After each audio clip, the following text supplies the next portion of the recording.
Did you know that we never actually buy something for what it does? What we actually do is buy things purely for what they will do for us.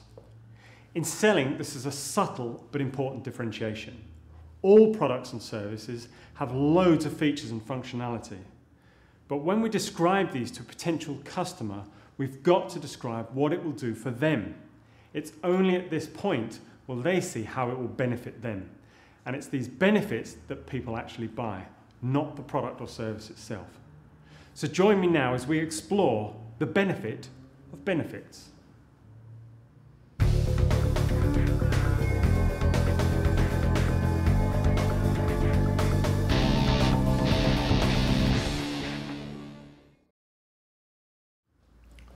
Although sales and marketing are often talked about in the same sentence, there is a big difference between the roles.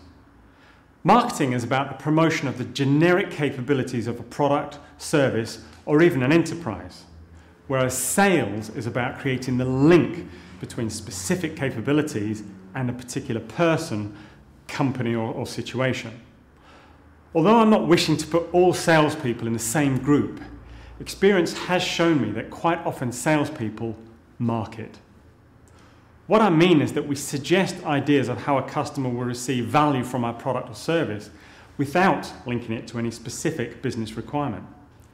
And it's this linking that takes a product feature from being a generic advantage to being a specific business benefit.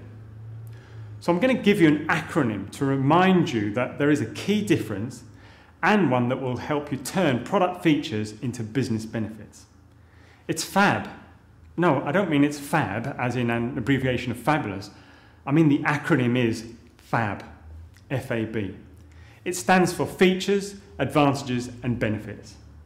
Let me give you some definitions. Feature, what something does. Advantage, a generic statement that describes what value might be realized by the use of this feature. And benefit, a customized value proposition linking how this feature will address an identified requirement and its implications.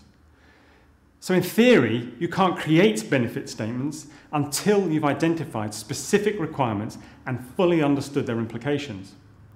This is another demonstration of how selling is a methodical process and how Serious takes you through this process for optimum results. So how do we turn a feature into a benefit? Well, here's some simple words which will give you structure to your benefit statement. And just as an aside, quite often people refer to these as value propositions. I don't mind which expression you use, as long as the result is the same and you draw out the tangible value or benefit a customer will realize based on your findings. So here we go. A product stroke service does this. Right? This is where you describe your specific feature or functionality, which allows you to, and this is the generic result this feature will enable, which means that, and this is the specific link to addressing identified requirements and the implications you've been discussing with your customer. At this point, you can leverage the interdependencies you've identified through the domino effect and detail specific metrics, which would be used to measure the results. Also, don't forget to consider the 6 primary buying motivators that we covered in engagement. If you can show how you'll reduce specific points of pain and provide emotional benefits, as well as the logical business benefit, and show how these advantages might be realized now, your benefit statement becomes a very powerful proposition. So let me give you an example of what this looks like. John, our automated load balancing plate on the 7200 model is unique as far as forklift truck technology goes. This will allow you to safely lift over twice as much weight than before. So what this means is that you'll be able to stack the additional 37% increase in inbound materials that you said you had to, but within the same timescales as before. This is going to remove the need to find, recruit and train any additional workforce which you said you didn't have any budget for. It also means that your department won't become the bottleneck in the process that you feared it would. And you also won't have manufacturing breathing down your neck in a few weeks' time, wondering why your department seems to be holding everything up. And so it goes on. But do you see the point? It's not just about the advantage of increased safe lifting capability, but what this means to the business, the individual, and how it will be measured, who else it could impact, etc. In fact, listening to that, I'm tempted to buy one myself.